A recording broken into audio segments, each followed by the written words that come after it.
stocks are made as the base for soups, but broths as well as stocks can also be used in a variety of other cooking methods, including braising and poaching, or other foods where you use water and you don't drain the liquid and want to impart a meaty flavor. So you could use them to cook rice or lentils.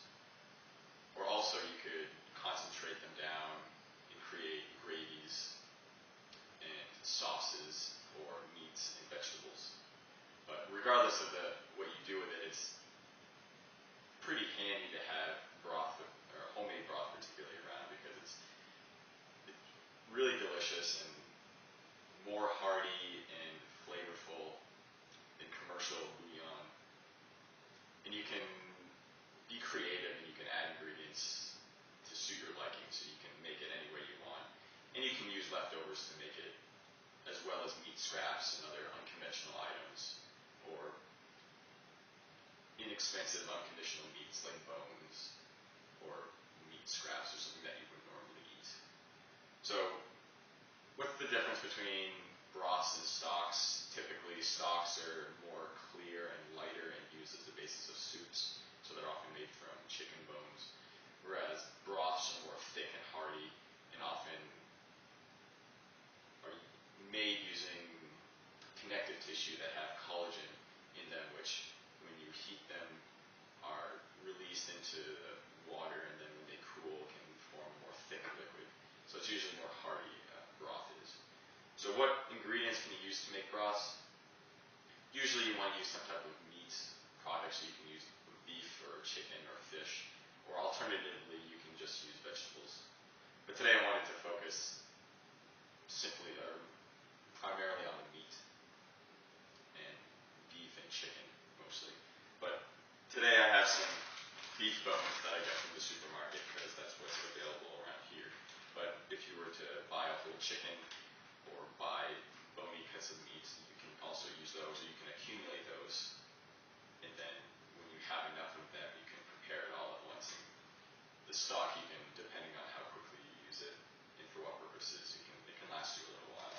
But here we have some beef bones. And usually what is recommended is to roast them in the oven for a little while. And this can be handy for a couple reasons, and you don't have to do it, but it's usually recommended. So the bones that we have here are a variety between marrow bones and knuckle bones. And this is a marrow bone right here, which is a cross-sectional cut of a larger bone where the center has marrow in it. And usually what happens here is when you heat it or you cook it, that marrow becomes more soft, and you can scoop it out with a spoon and you can eat it, and it's pretty rich in fat and nutrients, and it's pretty delicious. Or you can give it to your dog as a treat, I suppose, but I would rather make broth with it. So here is a knuckle bone. It's kind of hard to pick up, but it's the end of bones, and they have more collagen in them, so when you heat them, it releases this collagen into the water. And then when it cools, or when you concentrate it down, it thickens and can even form a gel. And that's what makes broths made from collagen bones really rich and hearty. So here we have just a tray that I would roast these in, and one method that you can roast it is to set the oven for 400 degrees and roast them for 45 minutes to an hour. And what that will do is that will start to cook the outside of the bones as well as any meat scraps that are on them. These bones have some mostly fat scraps on the outside, but there's a little bit of meat as well. And when you roast it, what will happen is you'll start to form very flavorful aromatic compounds due primarily to the Maillard browning as well as pyrolysis. And that's what happens when you cook meat on a grill. You get the browning, which is due to the Maillard reaction, which is a reaction between proteins and sugars. And then you have pyrolysis, which is just a variety of different reactions that cause fat to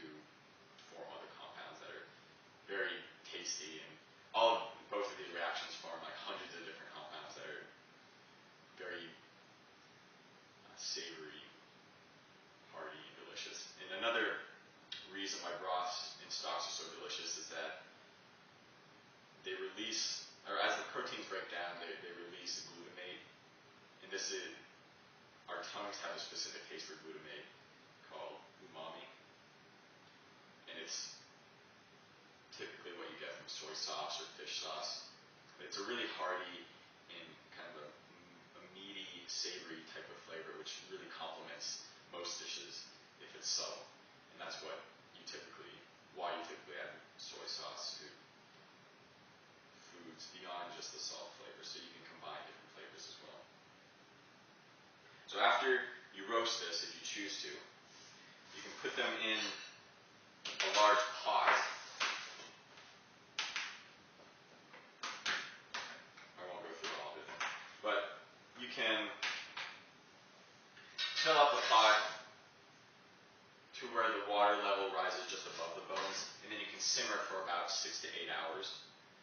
And what that will do is cause a lot of the collagen to be released out into the water. And this works a lot better with smaller bones. If you have larger bones such as these, it can take a lot longer to cook. So often what people will do is they'll leave it simmering overnight.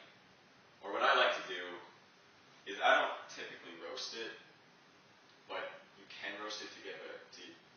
I find that it's usually pretty easy just to pop it in something like a slow cooker because it's so simple. I like to make things as simple and easy as possible. So what I normally do is just take a slow cooker and take the bones directly out of the bag and put them into a slow cooker and then cook them for 12 or even 24 hours. And what's interesting with these beef bones particularly is that you can reuse the bones a couple of times. So I'll reuse them twice to get 3 batches of broth, depending on how much liquid you use with them. Typically, I don't use that much liquid at a time. So if you use more liquid, you probably won't be able to reuse them as much. And the more collagen bones you have, the more you'll be able to reuse them, because it takes a little while to get all that out. So after you simmer them for a long time, what you'll get is some proteins as well as some fat that is floated to the surface. And you can use that for cooking, but I'm not a big fan of using that because it's been exposed to the air at high temperatures for a long time, and that can cause the fats to break down. And even though it's primarily saturated in monounsaturated fats, which are pretty resistant to degradation, I don't like to use them quite as much. So those will float to the surface. So I usually just take a ladle and kind of skim them off, and then pour them off into like a container and let them cool, and then toss them after that. Then after you skim those off, you can then pour it into a colander, or you can use something like a cheesecloth. And then you can pour the liquid. Well, you want to catch the liquid, obviously, because that's what you're after. But you take the liquid, and then you can pour it into either a glass jar, or you can use it directly right away to cook with if you want to. And beyond using it as a base for a soup, you can also use it during braising, which is very similar to the process of making broth in the first place, where you're going to roast meat for a short period of time and then cook them in water for a longer period of time, which really gets all the juices out. And it's similar to soup, where you're going to kind of cook everything in this base. So after you have plenty of stock or broth liquid, and you can make obviously soup or other foods with it, or you can cook rice and lentils in it, which just makes it taste that much better. Or what I like to do is if it's a broth particularly rich in gelatin, what I like to do is just pour it into a glass jar and then put it in the refrigerator. And after a couple hours or overnight, it will start to turn hard and start to gelatinize, or not gelatinize, it will start to gel. And what you can also do is put things in there as it cools to kind of capture that in there, so you can kind of make a soup with it and then pour it into a jar, and then it will harden depending on how much gelatin in there. So here's an example of something that I did where I took some of the broth and I cooled it down and I put in some broccoli, and then as you can see it's hardened to a pretty solid gel, but at the same time it has broccoli in it. So you can be creative with this and put other things in there as well. So you can even just make a whole soup or a stew, and then as it cools, or if you don't finish it, you can save the leftovers, and if you have enough gelatin in there, it'll just harden, which you can kind of have fun with. And so what I've done over here is I've taken some broth that I've made and concentrated it down. And this is one of the best ways that you can use bone broth, is if you take the already very delicious, meaty broth that you have, you can concentrate it down and add a little bit of salt if you want, or a little bit of spices if you want. But you might not want to add too much, because as you concentrate it down, all the flavors will get really concentrated. So what you'll get is a really concentrated meaty flavor, and depending on what source you use, beef, chicken, or fish, it will taste more like whatever you use. So what I did is concentrated this down, and you can also add a little bit of cornstarch water mixture and bring it back up to boiling, and that will thicken. Or you can add a little bit of mushrooms in there, which will add a very rich flavor. Also, I really like adding mushrooms. So what this looks like is a very thick liquid that's like really rich and meaty flavors. And what you can use with this is you can use it directly as a gravy, or what you can do is you can pour it into ice trays, and then you can freeze them. You can have these like homemade bouillon cubes that has less salt and less artificial ingredients, and no MSG or any other chemicals that you might not want.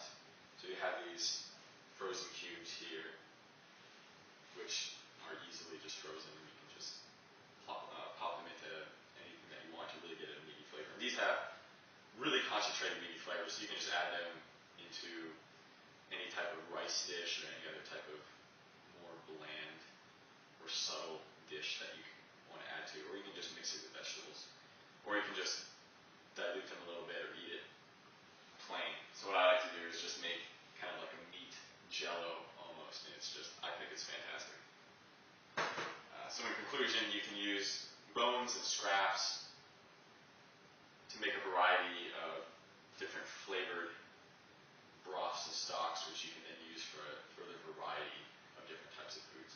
So just be creative and don't assume that if it's not a conventional